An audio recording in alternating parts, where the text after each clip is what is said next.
Agora eu gostaria de chamar, então, os 4 empreendedores que vão compor a mesa. Vou chamar o Cosme Philipsen, que tem esse nome todo. Senta aqui, Cosme. Deixa eu tirar.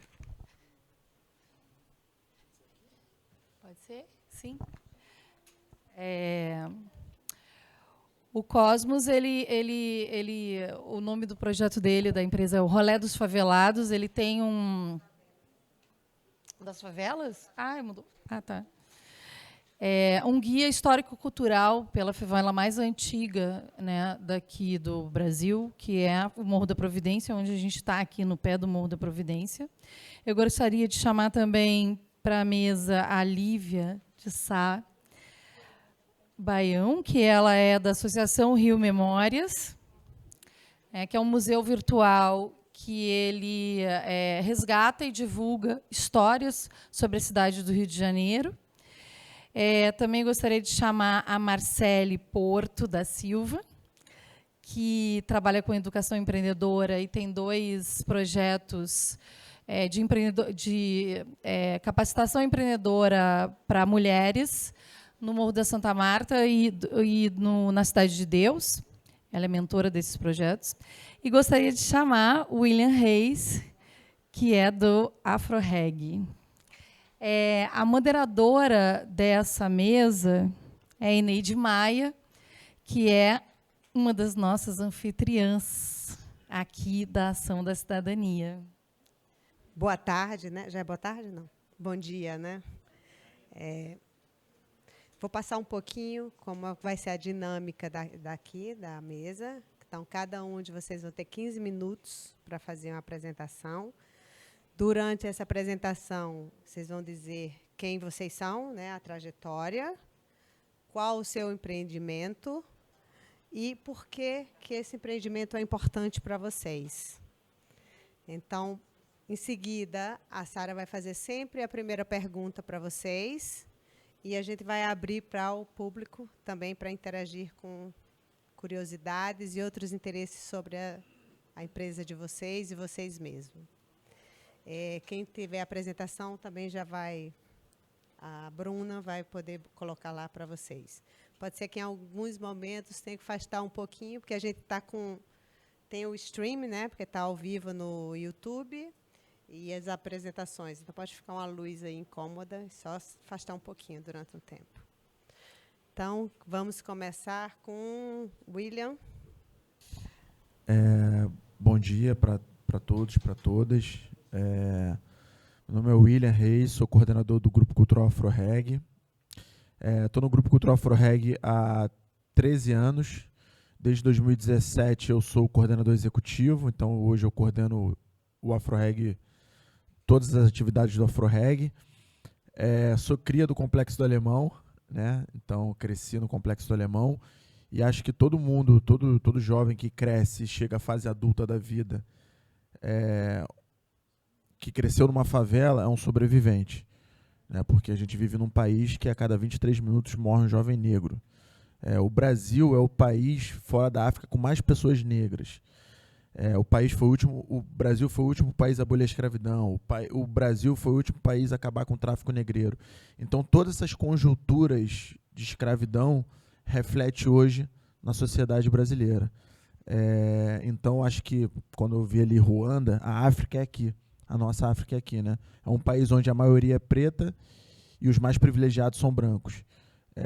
Eu acho que se todos os países onde tiveram o apartheid, a segregação racial, como Estados Unidos e África do Sul, se soubessem como funciona o racismo no Brasil, talvez adotaria esse racismo institucional que acontece no Brasil. Quer dizer que vivemos numa democracia racial, onde nunca existiu lei, que na verdade existiram as leis para a separação de pessoas pretas e brancas, para dizer que somos todos iguais, como na verdade somos todos desiguais, né? A gente vive num país que hoje, eu estava vendo ali a Ação Cidadania, 33 milhões de pessoas passam fome. E pode ter certeza que a maioria dessas pessoas são pessoas negras. Então a gente vive esse problema. E é nesse problema que nasce os vários grupos e as várias instituições que existem hoje, como por exemplo o AfroReg. O AfroReg ele surge com a ideia de uma festa, depois ele vira um jornal, o jornal AfroReg Notícias, que é o primeiro veículo de comunicação na cidade do Rio de Janeiro que falava da questão racial, afro-brasileira, e depois ele vira um projeto social por causa de uma chacina, né? Que foi a chacina de Vigário Geral, na década de 90, onde 21 moradores morreram pelas mãos de policiais que, encapuzados, entraram na favela porque, um dia antes, um policial tinha sido assassinado. Eles foram na favela, mas só que eles não mataram nenhum traficante. Também não era para entrar na favela para matar ninguém, porque existe justiça para isso. Mas eles mataram 21 moradores inocentes. Todas as pessoas que morreram ali eram inocentes. E o Afro-Reg, Vigário Geral era conhecida, que é a favela onde o Afro-Reg trabalha, era conhecida como a Bósnia brasileira, né? Era um lugar de guerra total, devastadora. E o Afro-Reg chega com a ideia de fazer esse projeto social, onde, através da arte e da cultura afro-brasileira, a gente afastasse jovens da influência do tráfico. Hoje, por mais que tenha mudado, né, muitas coisas dentro do Afro-Reg, o nosso principal foco sempre vai ser afastar jovens da influência do tráfico. Eu fui uma pessoa que fui impactado pelo Afro-Reg, né? Cresci no Complexo Alemão, apesar de nunca ter feito nenhum tipo de atividade do Afro-Reg, porque eu gostava de jogar futebol e não queria fazer nem circo, nem dança, nem percussão, mas só queria jogar futebol. Mas eu fui uma das pessoas impactadas pelo Afro-Reg porque eu cresci numa favela onde ser negro não era bom, né? Pela televisão, pela mídia, pela nossa cultura, né? Eu cresci vendo Xuxa, que era um programa de televisão onde as pessoas bonitas eram loiras de olhos azuis, né? Então você cresce, o Abdias Nascimento fala no livro Genocídio, o genocídio do negro no Brasil, que o genocídio não é só a morte física, é a morte mental também. Então é isso que as crianças da década de 90, como eu, a gente cresceu tendo esse genocídio do que era positivo, né? Então, então eu falo sempre que quando eu cresci no Complexo Alemão, que as duas coisas que eu mais lembro foi quando eu cheguei, que eu tinha 6 anos de idade, fui para a escola e vi uma cabeça cortada no meio da rua, e aquilo ali por muito tempo ficou na minha mente. E ficou na minha mente porque, assim, quando a gente cresce em favela, a gente acostuma a ver muita gente morta. Então você acaba se acostumando com isso. O que mais me chocou não foi a cabeça, por incrível que pareça, foi a naturalidade que as pessoas passavam pelaquela cabeça como se não fosse nada. Então a vida continuou e aquela cabeça estava ali no chão e ninguém fez absolutamente nada. E a outra coisa foi quando o Afro-Reg fez um evento no Complexo do Alemão, que era um projeto que se chamava Mãe, Desarme Seu Filho, que foi show do Gabriel Pensador e do Cidade Negra. E eu fui nesse show. Foi a primeira vez que eu vi pessoas negras tendo algum protagonismo, alguma coisa positiva. E, para surpresa de todos, no final do show, o tráfico entregou armas para o Afro-Reg quebrar no palco, porque era um evento de desarmamento. Então, isso mexeu muito comigo. E depois de mais velho, o Afro-Reg entrou na minha vida, né? E o Afro-Reg sempre, nessa questão de afastar muitas pessoas da criminalidade, muitos jovens da criminalidade, começou a tirar pessoas de dentro do tráfico. Então, assim, pessoas que eram chefes de facções, pessoas que eram famosas, né, no mundo do crime, que eram procuradas pela polícia, e o Afro-Reg começou a tirar essas pessoas da criminalidade. Só que chegou um momento, né, que são os 2 projetos que eu vou falar aqui, que é o Segunda Chance e o Afro Games, chegou um momento que a gente não conseguiu mais dar emprego para todo mundo que a gente tirava do tráfico. E aí a gente teve a ideia de criar a primeira agência no mundo de emprego formada por egressos para egresso do sistema prisional, que é o Segunda Chance. O Segunda Chance, eu costumo dizer que ele é um sucesso porque, por mais que no passado a gente fosse atrás das pessoas, a gente hoje não vamos atrás das pessoas. As pessoas vão até a agência de emprego. Porque a gente sabe que o Brasil, né, além de ser um país que é um dos países que mais mata pessoas no mundo, ele também é um dos países que mais prende pessoas no mundo, né, uma das maiores populações carcerárias do mundo. E então a gente falou assim, cara, quando o cara sai da prisão, qual é a primeira oportunidade que vai estar para ele? O crime. Vai estar escancarada a porta para ele voltar para o crime. Então, por que ele não ter uma segunda chance, né? Então, a gente criou essa agência de emprego onde o egresso do sistema prisional ele vai até o Afro-Reg, A gente faz o cadastro dele, a gente faz parcerias com as empresas e a gente dá oportunidade de trabalho para ele. A gente costuma dizer que é um sucesso, né, o projeto, justamente porque, às vezes, para aquela pessoa não é nem a segunda chance, é a primeira chance da vida dela. Então, a gente tem vários cases de sucesso, né, e assim, hoje a gente vive também, para você entender um pouco do Rio, né, acho que todo mundo aqui entende, hoje a gente aqui tem no Rio 14 grupos armados disputando território. Né, são 14 grupos armados disputando mais de 200 favelas todos os dias na cidade do Rio. E nessa loucura, né, nessa loucura de conflitos urbanos, a gente teve a ideia também de pegar lideranças dessas facções para colocar para trabalhar nessa agência de emprego. Por quê? O cara que sai da criminalidade, ele conhece a pessoa que está ali. Então ele se identifica com ele. Ele falou, pô, se o cara está ali, que era no passado da facção onde era da minha favela, hoje, se ele mudou de vida, eu também posso mudar de vida. E o legal também do Segunda Chance foi que na pandemia, inclusive com a ajuda da Ação Cidadania, eu quis, por mais que tivessem muitas pessoas fazendo essas ações de cesta básica, eu tinha um diferencial na minha mão, que era esses caras que conheciam todos os territórios do Rio de Janeiro. Eu cheguei para eles e falei assim, cara, eu quero ir em favela da extrema pobreza. Qual é a favela que você conhece de maior extrema pobreza da sua vida? Aí ele apontava uma favela. E essas pessoas iam comigo nessas favelas entregar cesta básica. E o mais louco é que alguns deles chegavam para mim e falavam assim, cara, no passado eu vim aqui fazer guerra, matar gente, fazer confusão, e hoje eu estou vindo ajudar a matar a fome das pessoas. Então, acho que o Segunda Chance ele tem esse diferencial de fazer com que a gente acredite que essas pessoas precisam de uma segunda chance, e também essa questão total do que a gente sabe que hoje, eu costumo dizer que esses caras eles são os meus melhores funcionários. Por que eles são os meus melhores funcionários? Eles respeitam a hierarquia. Antes eles pagavam com a vida, hoje eles pagam somente com o esporro meu. A segunda coisa eles conhecem muitos territórios que eu provavelmente não conheceria. E o terceiro se eu falar que esse copo tem que estar aqui às 13h45, aquele copo vai estar ali às 13h45, não vai estar às 13h46, nem às 13h47. Então você vê que a gente pega, a gente transformou tudo que eles faziam para o mal, e hoje a gente transformou para eles fazerem para o bem. E a gente também viveu um momento, né, muito ruim no nosso país, que começou em 2016, após entre 16 e 17, após o impeachment da presidente Dilma, que o Brasil entrou num colapso de problemas sociais, né? E os projetos sociais foram muitos,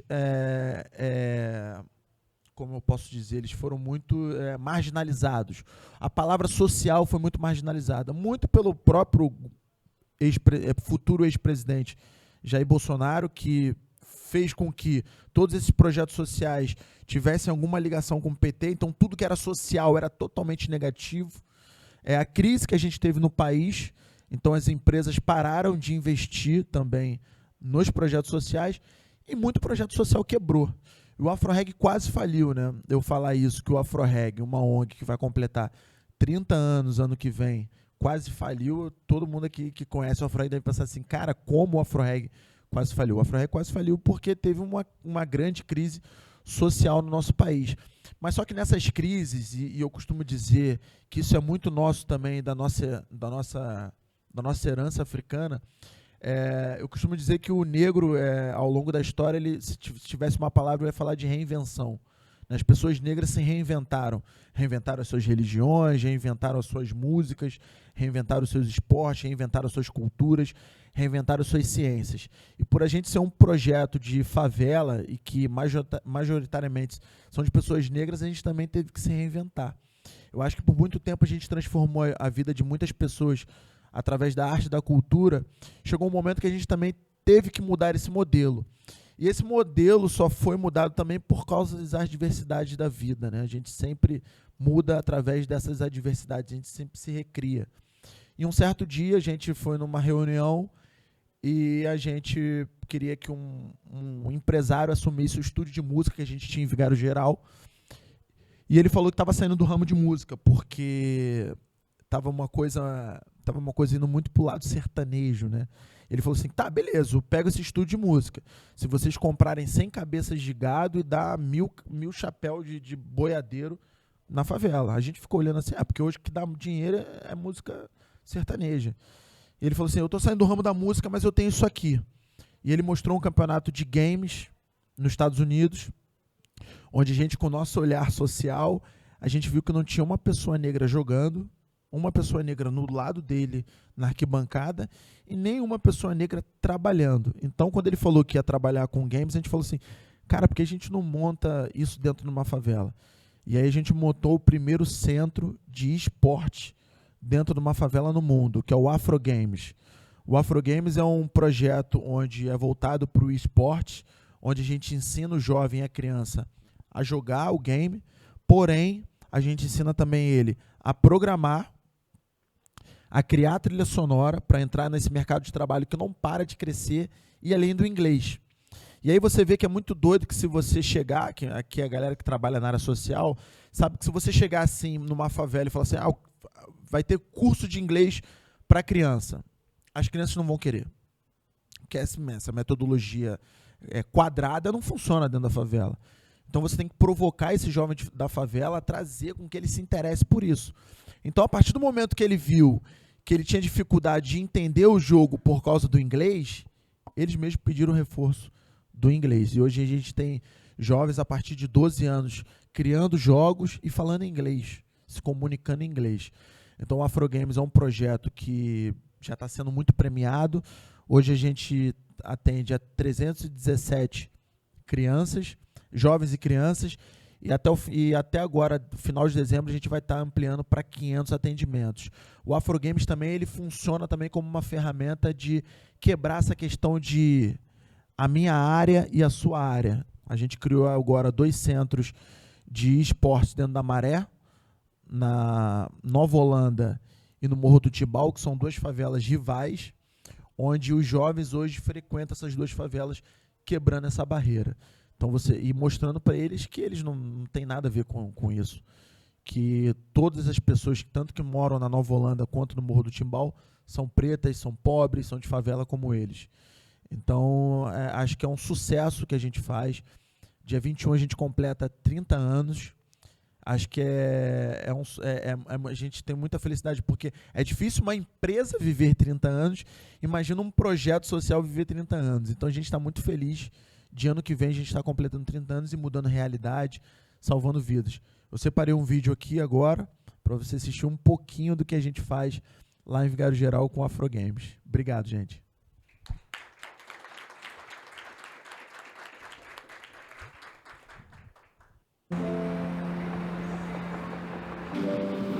Antes da Afro Games, eu ficava na rua, soltando pipa por aí, andando com meus amigos.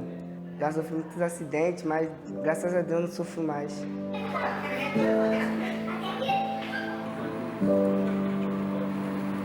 Quando eu conheci o Afro Games, eu parei com isso. Minha mãe se orgulhou muito de mim estar aqui. Ela ainda fica falando, vai pra Afro Reg, não para de ir. O LOL pra mim significa muita coisa. Antes, não sabia nem o que era viver, né? Na verdade.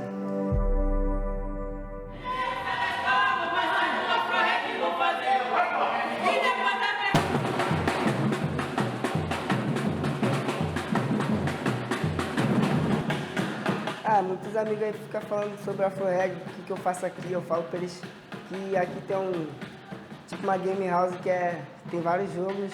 A Afro Games é muito bom. É melhor que ele estar na rua de bobeira sem fazer nada.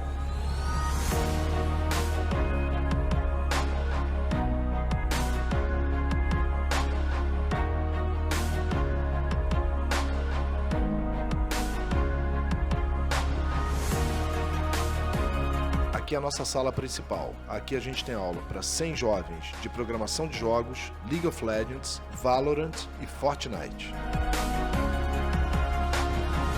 Aqui é a nossa sala de streaming. Aqui os nossos jovens, eles produzem conteúdos para todas as nossas plataformas. Essa é a sala do AFG eSports. os nossos times profissionais. Aqui eles já não são mais alunos, são jogadores que recebem um salário mínimo por mês, além de ter acompanhamento de psicólogo, treinador e preparador físico.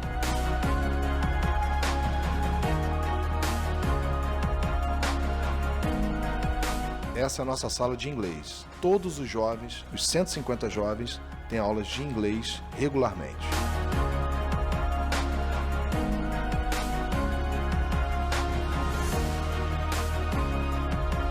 Nossa última sala é de mobile. Aqui os jovens aprendem a jogar Free Fire.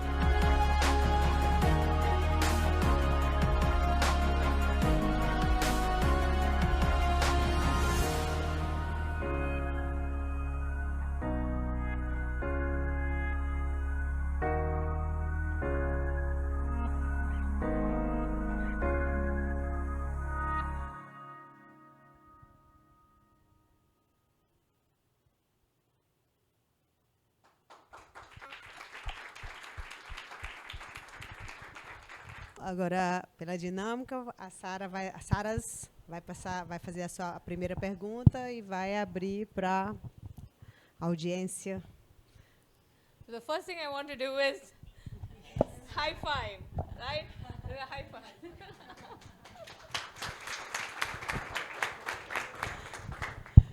Clearly, you're an entrepreneur. Because you had the same energy talking about what did not work as about what worked. And that is a true sign of an entrepreneur. So, Mike, I have two questions. One is a very simple one, which is, do you still do the employment agency? Sim. Okay, so that's continuing. So I would like to understand how you reach out to companies to create partnership. I think everybody would like to know a little bit. How do you call them? Do they call you? Like, how do you do that? Na verdade, quem vai até as empresas são os próprios egressos que trabalham na agência. Tudo é feito por eles. Eu só sou um comandante que fica olhando ali, dando um toque ou outro, porque quem tem expertise são eles.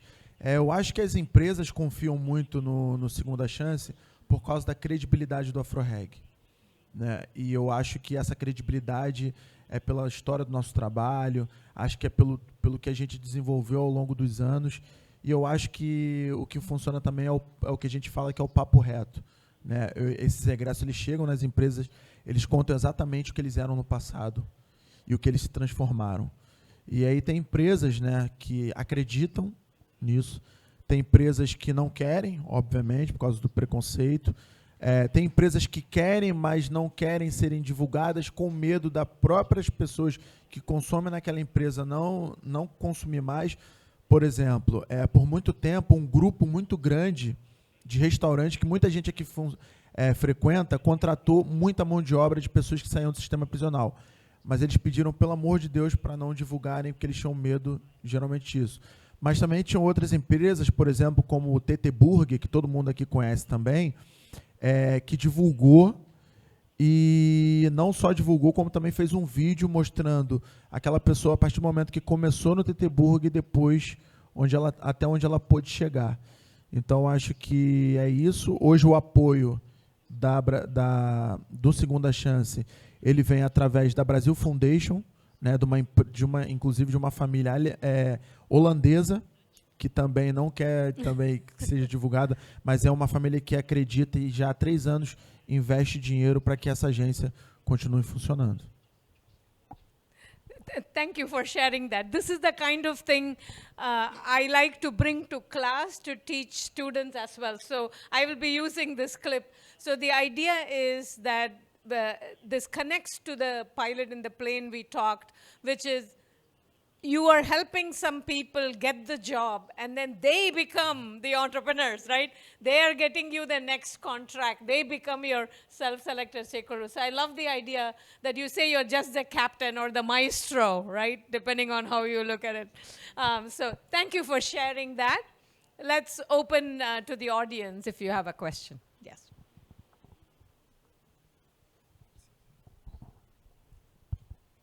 Bom dia ainda, né? Boa tarde agora. Irmão, qual é seu nome? William. William, é um prazer enorme poder estar te conhecendo aqui, estar te vendo.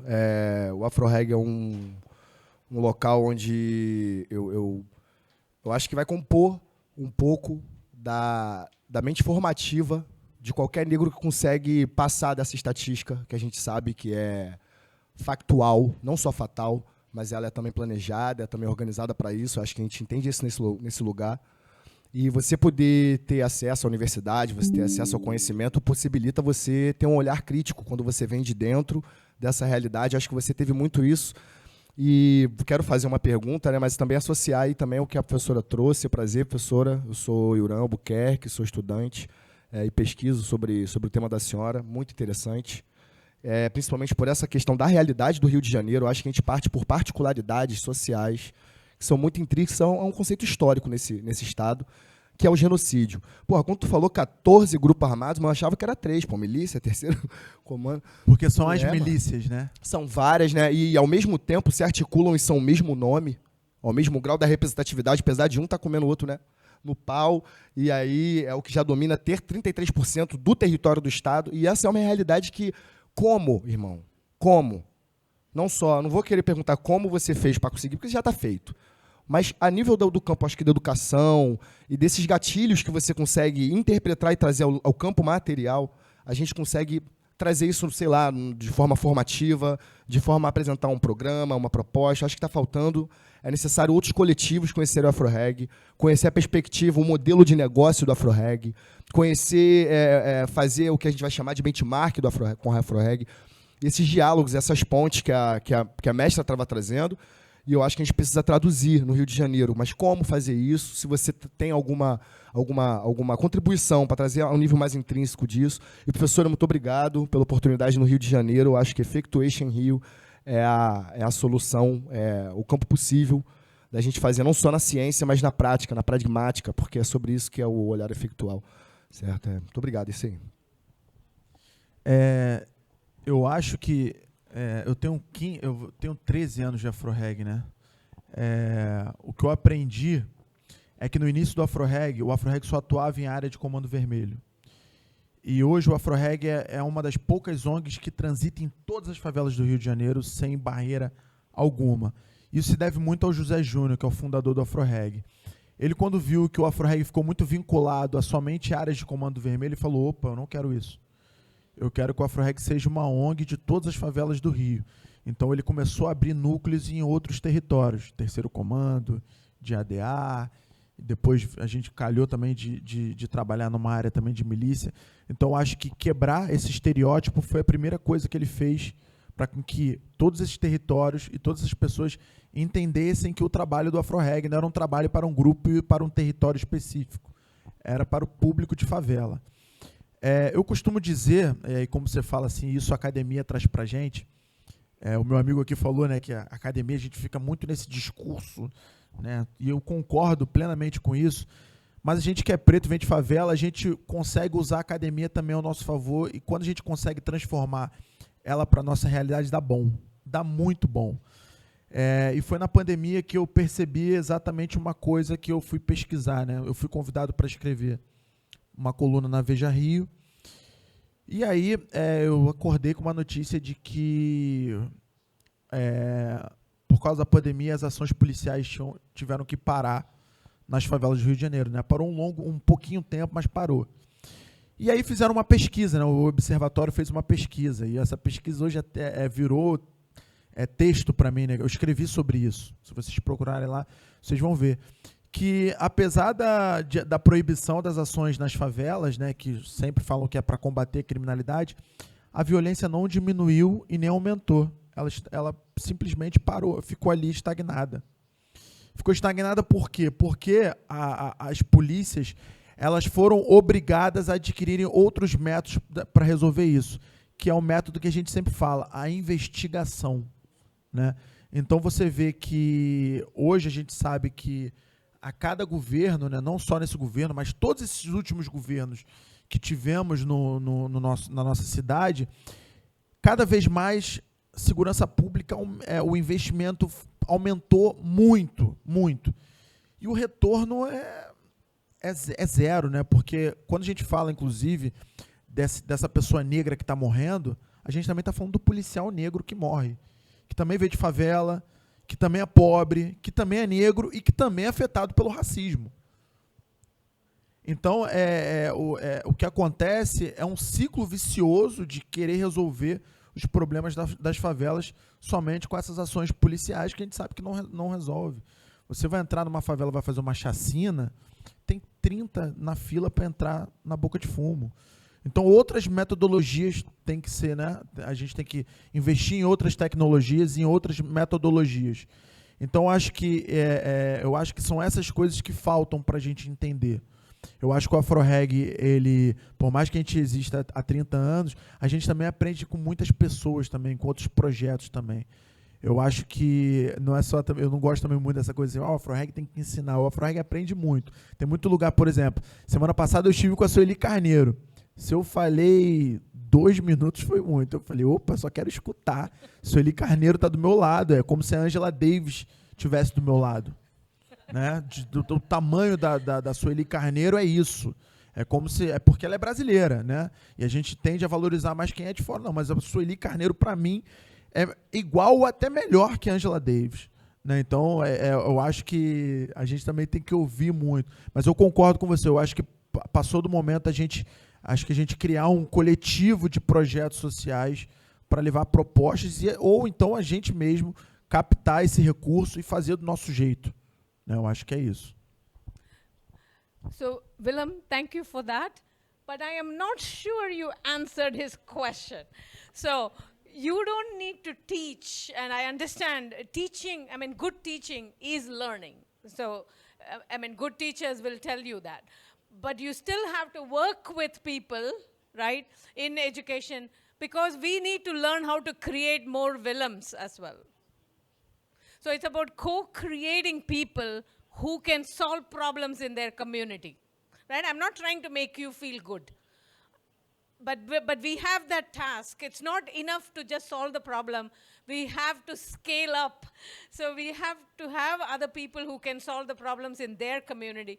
And you have this experience and knowledge. So, and your job actually has to be, how do we scale that up, right? So you cannot ask him to leave everything and come and teach. But we can think about how do we scale this? How do we create a franchise, of Afro-Reggae. That's the kind of thing you want to think about, I think. So that's my 2 cents, maybe useless. Obrigado. Ajudou muito.